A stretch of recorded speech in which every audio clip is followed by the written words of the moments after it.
Bonjour tout le monde. Alors pour ceux qui m'ont pas vu hier en conférence, je me représente. Je suis Lucille Colombin, je travaille à Stereolux où je dirige le laboratoire Arts et Technologies que je vais vous présenter rapidement tout à l'heure. Alors je ne suis pas une spécialiste des data et des objets connectés, je disais la même chose sur le mobilier urbain hier.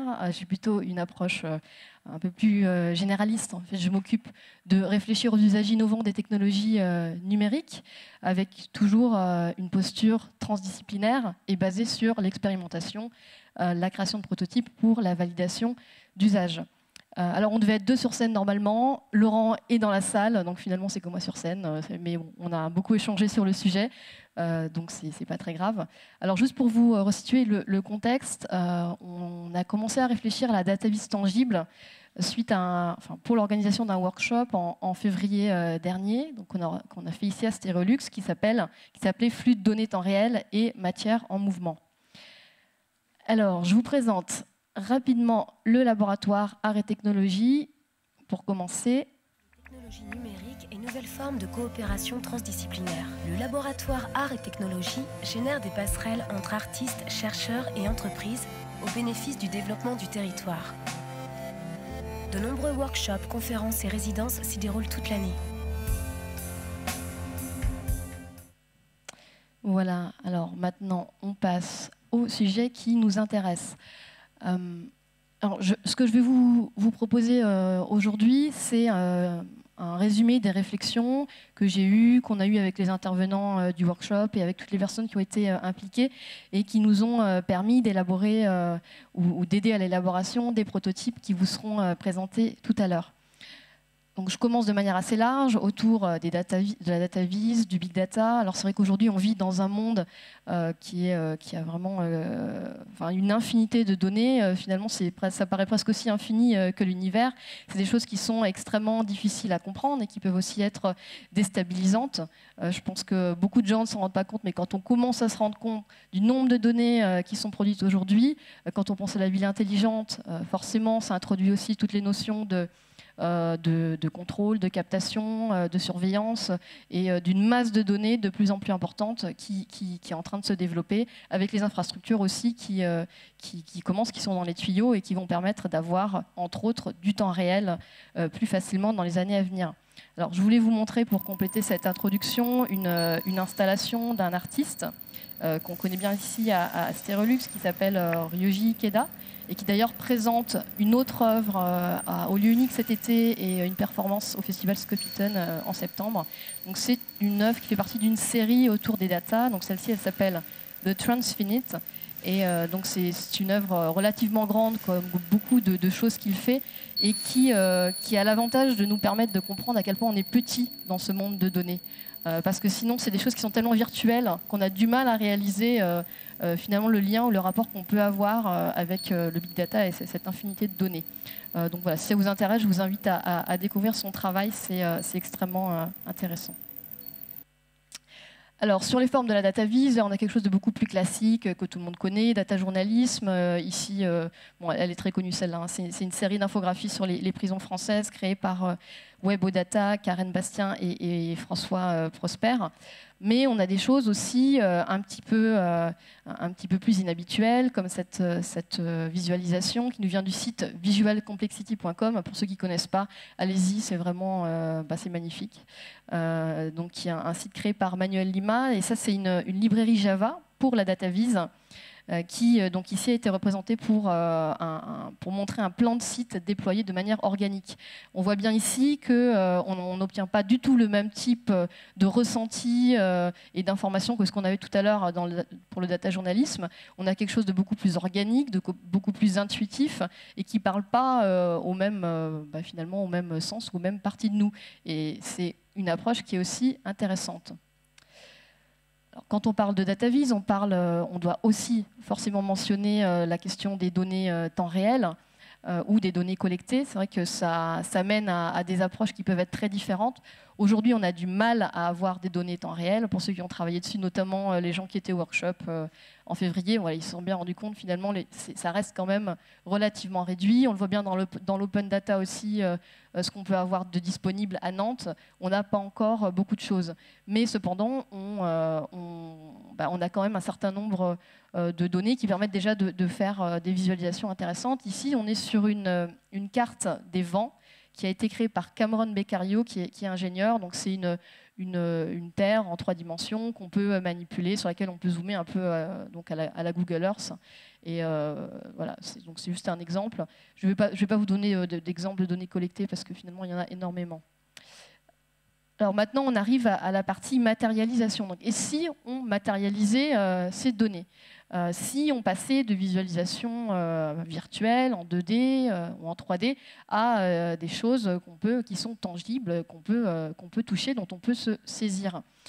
Ici, on a une carte en 3D imprimée qui représente les frontières administratives en Norvège et les chemins et les routes. On doit être sur quelque chose qui fait maximum 1 mètre par 1 mètre, et les données sont issues de l'open data du gouvernement.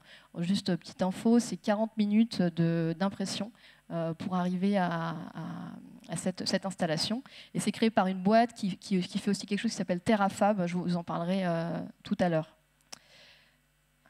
En parlant de matérialisation, on arrive forcément aux objets connectés. Donc c'est là que finalement la frontière commence à devenir floue entre la data vis ou les data et l'objet connecté. Alors bien sûr, là, on n'est pas sur une data vis au sens strict, mais on est tout de même sur un objet qui permet de transmettre des évolutions de données. C'est des évolutions très simples. À droite, on a la lampe Dahl. On dit que c'est un peu le premier objet connecté sorti en 2003 qui coûtait presque 1 000 € et d'ailleurs vendu à seulement 50 exemplaires. Et qui en fait changeait de couleur en fonction de la météo, de l'air, de la bourse, du trafic, voilà, de données comme ça. Donc ça, c'est quelque chose de simple, c'est des données très simples, mais on commence déjà à être dans une démarche intéressante qui lie la data et l'objet.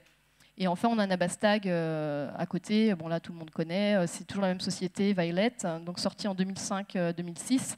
Là, on a, en plus des messages lumineux, on a des messages vocaux et puis des applications de smartphone, etc. Pas mal de choses autour.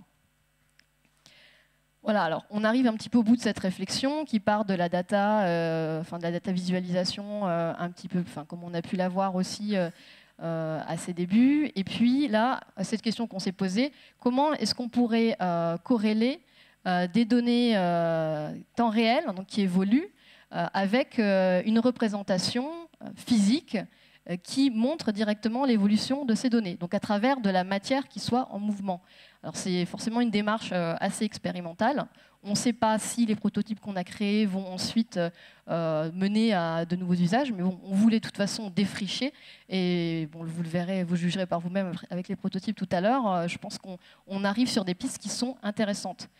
Donc on avait 20 participants, 6 prototypes, dont 3 qui sont présentés ici au Web Today.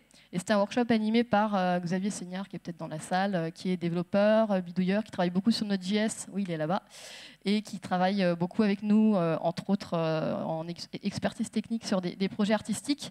Et vous avez à côté Bruno Sain, qui est créateur de produits pour l'espace architectural, et également intervenant à l'école de design.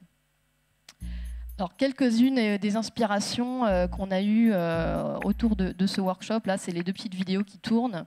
D'un côté, on a une installation artistique, là, avec toutes les petites girouettes qui tournent, qui est montrée au Randall Museum à San Francisco, d'un artiste qui s'appelle Charles Sowers. C'est 612 girouettes qui tournent comme ça au gré du vent. Et là, on est vraiment dans l'art cinétique. Et c'est vrai que l'art cinétique a vraiment fait partie de nos inspirations, parce que nous, on travaille beaucoup avec le monde artistique. Donc, forcément, voilà, on s'est inspiré de ce genre de choses. Et on peut très bien imaginer que demain, on puisse avoir des façades comme ça, mais au lieu que ce soit juste le vent qui les fasse évoluer, qu'on soit sur une connexion avec des données et qu'on montre des choses qui se passent vraiment en temps réel dans une ville. Et de l'autre côté, on a des façades dynamiques qui sont basées sur une technique qui s'appelle la une technologie qui s'appelle les façades Kiefer. C'est une technologie allemande. Et donc il y a une boîte qui s'est amusée à créer une petite chorégraphie pour montrer ce que ça pouvait donner. Mais on peut imaginer, encore une fois, que ce système de volets originaux motorisés soit connecté à quelque chose et représente quelque chose. Alors...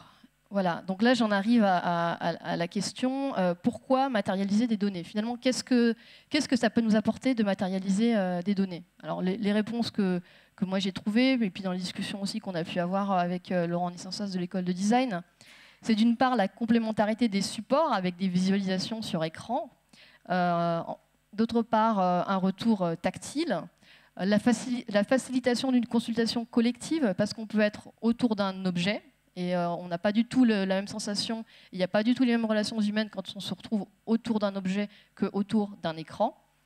Ça donne une meilleure compréhension aussi parce que ça fait appel à d'autres sens. Ça peut permettre de développer une relation plus intime et plus ludique aux data, et bon, Dieu sait si ce n'est pas forcément évident. On ajoute aussi une dimension poétique, esthétique, et on arrive à des notions d'empreinte, de traces, un peu dans cette volonté de vouloir fixer dans la matière ces choses qui sont totalement, enfin qui nous échappent totalement. Alors dans les deux petites photos qu'on voit là, donc deux projets intéressants. D'une part, General Motors, donc ça on voit le monsieur qui manipule les petites briques de Lego. C'est donc en fait un ingénieur de General Motors qui a mis en place ce système qui permet de répertorier les problèmes dans la chaîne de production. Voilà, c'est un outil de résolution des problèmes qui est utilisé par un certain nombre d'ingénieurs qui rassemblent les équipes lors des réunions, puisque les gens se retrouvent autour de ce système pour discuter, pour manipuler les petites briques. Et donc, ce qu'ils disent, parce que ça a été expérimenté, mais ça a été surtout adopté, c'est que c'est extrêmement ludique, ça apporte beaucoup de plaisir, et finalement, personne ne pensait qu'analyser des data, ça pouvait être aussi fun. Donc, bon, voilà, une expérience intéressante, en plus, dans le milieu industriel. De l'autre côté, ce qu'on voit, vous vous demandez sûrement ce que c'est, en fait, c'est un tremblement de terre. C'est une data vise du tremblement de terre de Tohoku en 2011 au Japon, qui était extrêmement puissant. Donc ça a été fait ici là, par l'artiste anglais Luke Jerram. C'est une impression 3D du sismogramme. On est sur une maquette d'environ 30 cm de long. Et le retour des gens qui voient cet objet, ça transmet de manière assez incroyable la puissance du tremblement de terre. Voilà. Et là, ça véhicule forcément quelque chose d'émotionnel qu'on ne retrouve qu'à travers l'objet. En tout cas, l'objet facilite la transmission de cette mémoire. Alors, ici, sur la gauche, on dirait que... Non, c'est bon, la vidéo démarre. Donc, sur la gauche, c'est un projet qui s'appelle The Emergent City, la cité émergente, d'un artiste anglais du nom de Stanza, qui travaille beaucoup sur la représentation des données dans la ville, qui veut montrer la vie en temps réel telle qu'elle se déroule et qui questionne notre rapport à l'espace public. Alors là, c'est une maquette qui n'est pas extrêmément grande, hein, qui fait quelques mètres de côté et qui l'installe dans des galeries. Tout ça est connecté à des capteurs qui sont soit placés dans le bâtiment, soit idéalement placés dans une ville et qui donc fournissent des données en temps réel. Alors ici, on est sur une installation artistique, mais il y a des installations non artistiques, notamment une très grosse maquette comme ça qui a été faite en impression 3D à San Francisco et qui commence aussi à être connectée à des données temps réel. Donc on peut imaginer ça comme outil d'aide à la décision ou à la compréhension, parce que ce n'est pas évident de comprendre l'ensemble des phénomènes qui se passent dans une ville, surtout à l'ère de la ville intelligente. Et d'autre part, ça nous aide aussi à questionner les choses. C'est une démarche importante de médiation. C'est vrai que dans la data vise tangible, on a cette importance de la médiation et de la compréhension. Alors à droite, donc l'autre projet, c'est une visualisation des utilisations de transport en commun à Toronto d'une boîte qui s'appelle Data Appeal, qui en fait propose normalement plutôt un service, un système de visualisation de data géolocalisée, et qui a décidé de proposer la possibilité d'imprimer en 3D à partir de leur logiciel. Donc là, on est directement déjà dans des applications économiques qui sont proposées par des boîtes. Alors ça, c'est quelque chose que j'ai montré hier à la journée mobilier urbain, mais voilà, on voit bien le lien. Hein. On a clairement des applications liées à la signalétique et au mobilier urbain. Ça, c'est un système de panneaux qui bougent, qui sont motorisés et qui sont connectés aux réseaux sociaux et aux données numériques en général, et donc qui permettent d'afficher des choses qu'on a envie d'afficher. Donc ça peut être des petites annonces, ça peut être des infos de réseaux sociaux sur un événement qui ne se passe pas trop loin. Voilà, là, on est clairement dans une application de data viz, même si on n'est pas dans des choses conventionnelles telles qu'on avait vu tout à l'heure, un petit peu plus habituelles comme ce qu'on avait vu pour le data journalisme, mais on est bien dans ce domaine. Alors, dans les applications aussi, on a ce qu'on appelle l'architecture dynamique, bien que ça ne soit pas tout à fait un projet d'architecture dynamique, mais on peut le lier à ce qu'on a vu tout à l'heure avec les façades qui bougeaient et puis les girouettes. C'est-à-dire que demain, on peut imaginer d'avoir des bâtiments qui nous donnent de l'information sur ce qui se passe à l'intérieur. Donc ça, c'est un projet artistique qui s'appelle Data Horizon, si je ne me trompe pas, Data Horizon, qui est installé à Brest sur ligne de tramway et qui en fait réagit, donne des informations, alors plutôt de manière artistique, mais qui sont liées à la ville et notamment à l'arrivée des tramways. Donc on peut très bien imaginer d'avoir des systèmes de signalétique ou d'architecture dynamique qui soient connectés aux données en temps réel ou pas dans l'avenir.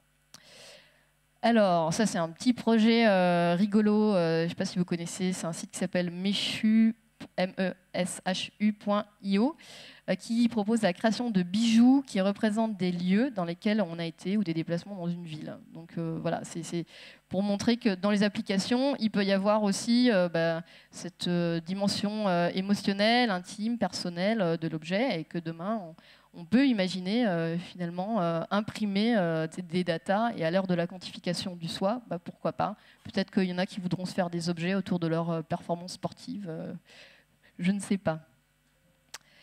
Alors TerraFab ici, donc c'est un projet qui est en lien avec la carte de la Norvège que j'ai montré tout à l'heure, qui est proposé par toujours la même boîte qui s'appelle Bengler, et donc qui vous propose finalement de choisir un petit bout de du territoire norvégien et de l'imprimer en 3 dimensions pour le ramener chez vous. Donc c'est plutôt un objet touristique. Donc on peut imaginer d'avoir des bornes comme ça dans des lieux touristiques, comme aujourd'hui on propose plutôt aux gens d'acheter des médailles ou des pièces de monnaie dans les lieux comme les châteaux. Voilà, pourquoi pas imaginer des choses comme ça.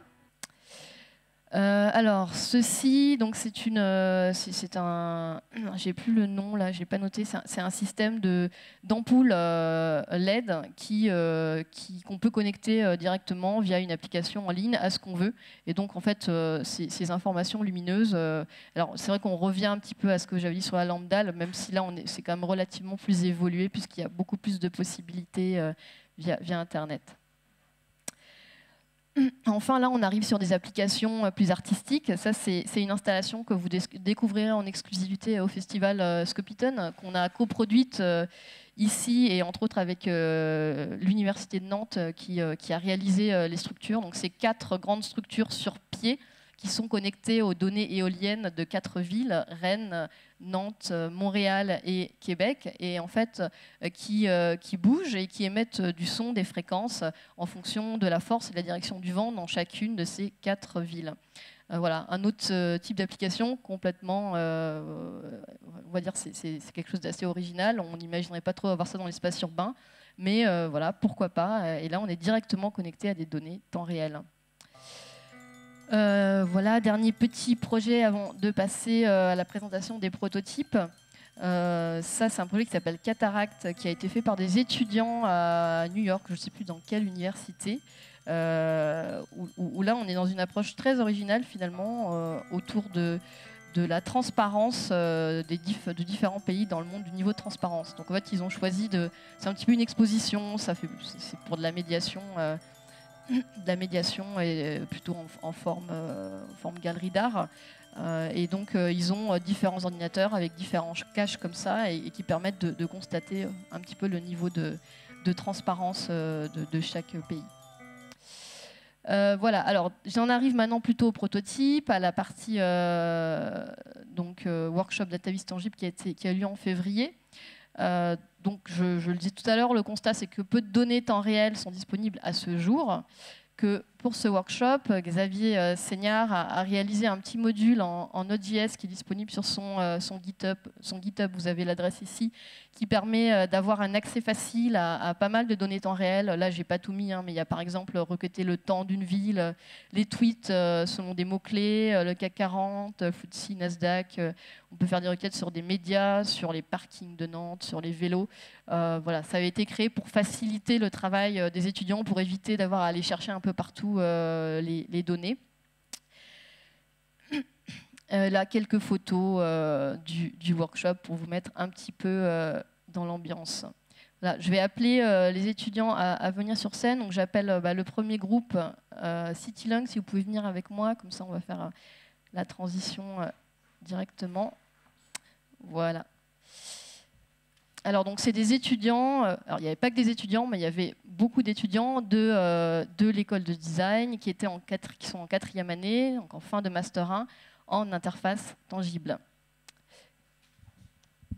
Merci. Bonjour. Alors.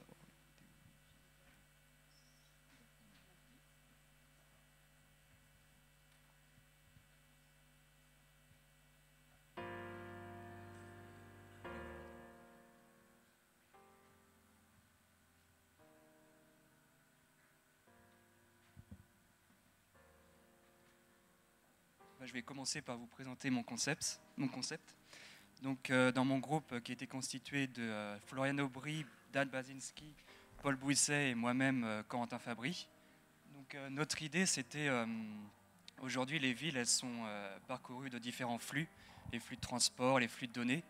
Et finalement, on avait une approche de ces villes comme si c'était un objet vivant, un macro-organisme.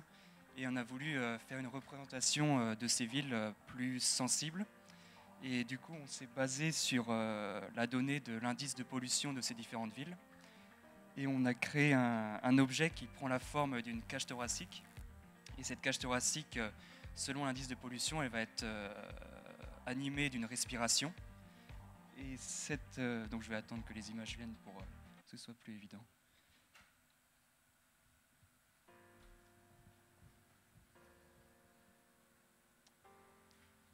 Donc là, c'était un peu les concepts de faire un poumon de la ville, finalement. Le nom de notre objet, c'est CityLung, le poumon de la ville.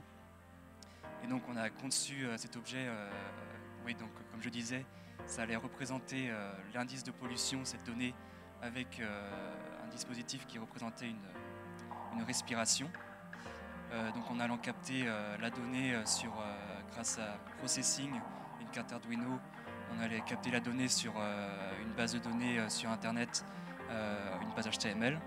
On captait la donnée et ensuite sur l'objet, cette donnée, donc plus la pollution allait être forte dans une ville, moins la respiration allait être aisée, plus suffocante. Et moins il y avait de pollution dans cette ville, plus la respiration était aisée. Et c'était une façon de représenter sensiblement le taux de pollution dans ces différentes villes. Donc comme ville, on a choisi New York, Pékin, Séoul, Sao Paulo et Anchorage.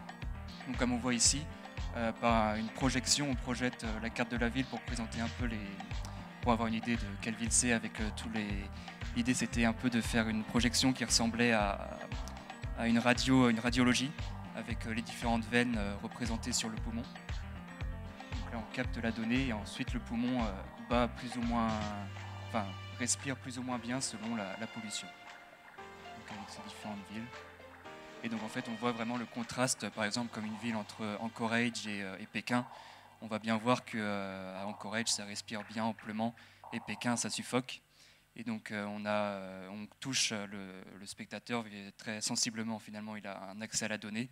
Et c'est vraiment c'est une donnée qu'on le touche sensiblement. C'était ça un peu l'idée. Je le répète encore.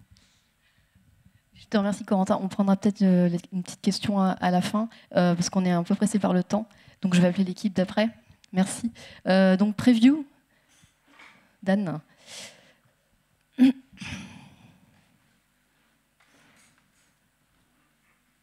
Alors.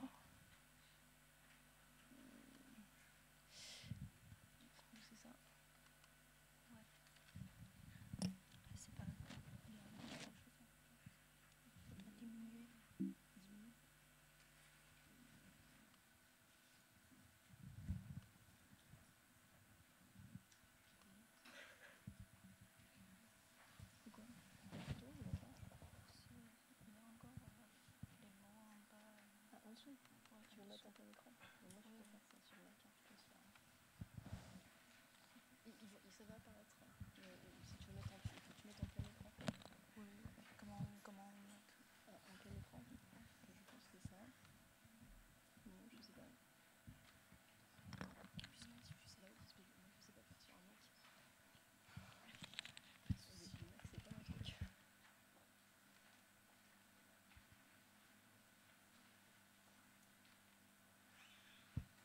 Voilà. Super. Bonjour à tous. Notre projet s'appelle Prévu pour le jeu de mots avec le mot anglais preview et le mot chinois u qui signifie plus. Et notre projet a pour objectif d'informer sur le taux de précipitation en D plus 1 heure. Le taux de précipitation est traduit par les gouttes d'eau qui tombent dans l'huile.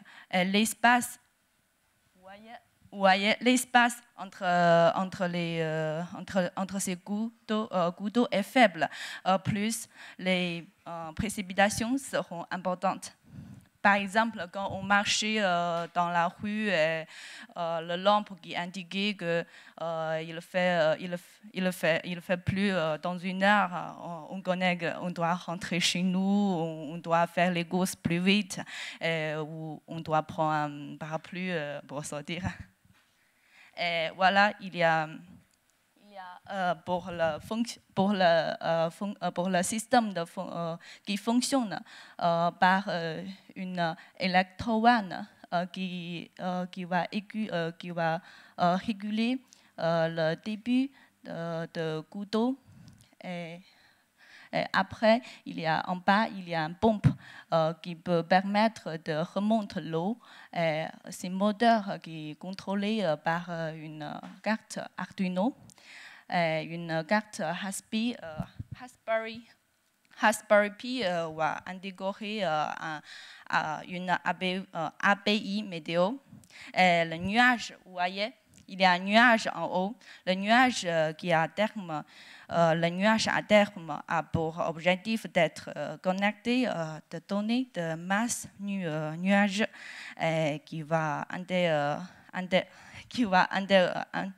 influencer l'intensité lumineuse de la lampe.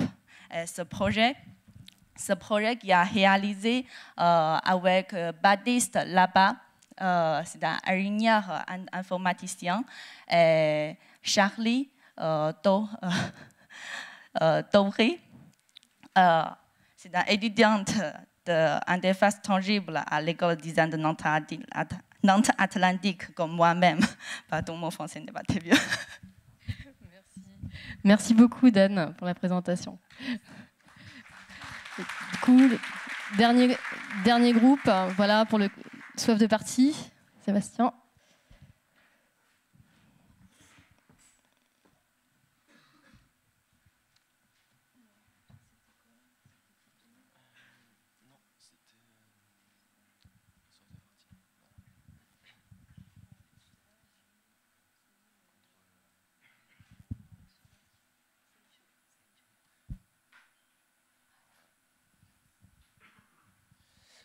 Donc bonjour, moi j'ai travaillé avec Manon Lemoyle-Joubel et Bertie Mas qui sont ici, et Clément Go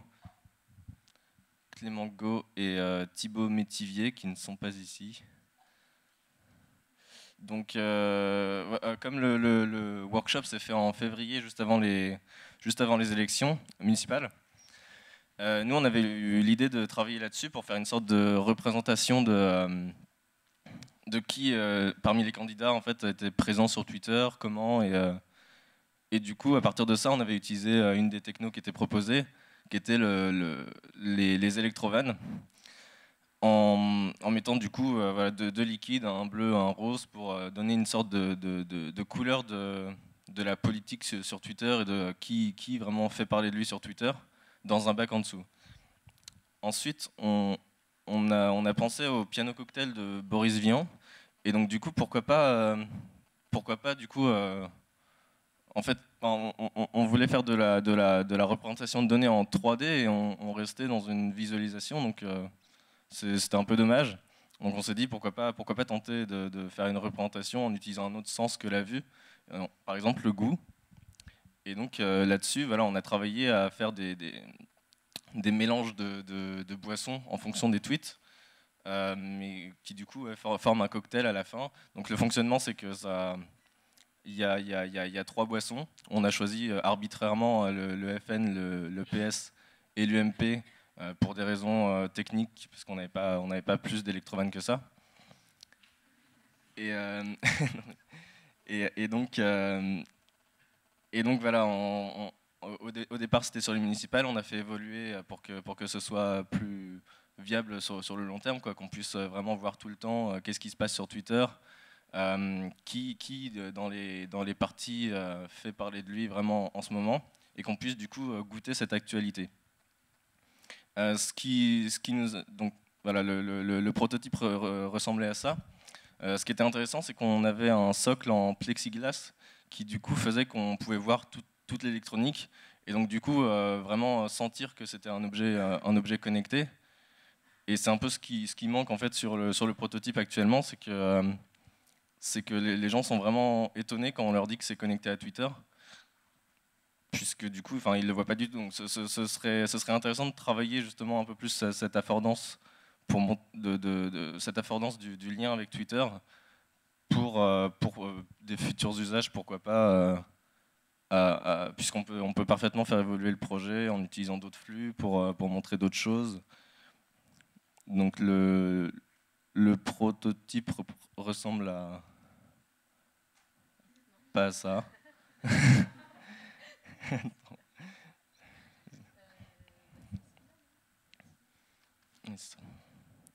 Voilà, on est dehors, donc on vous invite à venir goûter si ça vous intéresse. Merci. Merci beaucoup.